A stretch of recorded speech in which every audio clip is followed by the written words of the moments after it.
Voter, c'est un droit. Voter, c'est aussi choisir. Si vous êtes inscrit sur les listes électorales, vous avez le droit de voter. Vous avez aussi le droit de ne pas voter. En France, le vote n'est pas obligatoire. Si vous choisissez de voter, vous avez plusieurs choses à savoir. Pour les élections municipales, lorsque vous choisissez de voter pour une liste, ce n'est peut-être pas cette liste qui sera élue. C'est la liste qui obtient le plus de voix qui est élue.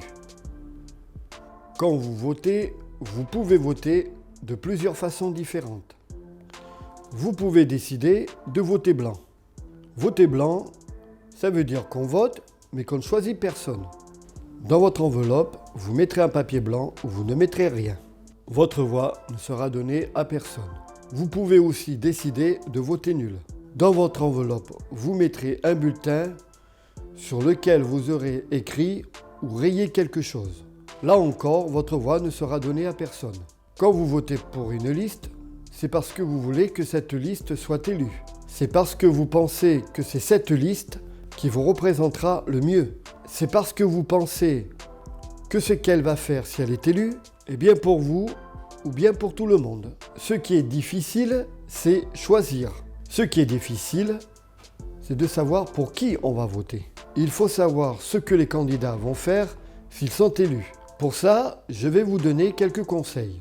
Toutes les listes qui se présentent aux élections municipales préparent un programme. Un programme, c'est la liste des choses qu'ils essaieront de faire s'ils sont élus. Ça peut être aussi une liste d'idées qu'ils veulent respecter. Pour savoir ce que les listes veulent faire, il y a plusieurs solutions. Pour bien choisir, c'est bien d'utiliser plusieurs solutions. La première solution, c'est de regarder dans sa boîte aux lettres. Presque toutes les listes distribuent un papier sur lequel elles ont écrit leur programme.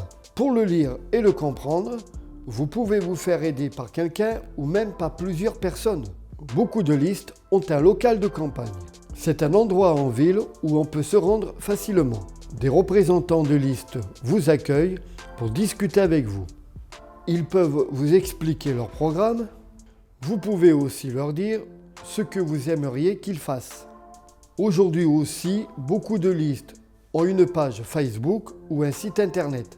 Vous pouvez aller voir les informations qu'ils mettent sur ces sites. Si vous ne savez pas faire ou si vous ne pouvez pas le faire tout seul, vous pouvez demander de l'aide. Quelqu'un de votre famille, de vos amis, de votre entourage pourra sûrement vous aider. Vous pouvez aussi trouver les informations dans les journaux. Et en discutant autour de vous, en posant des questions, vous pourrez trouver des réponses. Aujourd'hui, de plus en plus de listes ou de candidats fabriquent des documents faciles à comprendre. Bientôt, ils le feront tous parce que ce sera obligatoire. La prochaine fois, on vous expliquera comment ça se passe dans un bureau de vote. À très vite.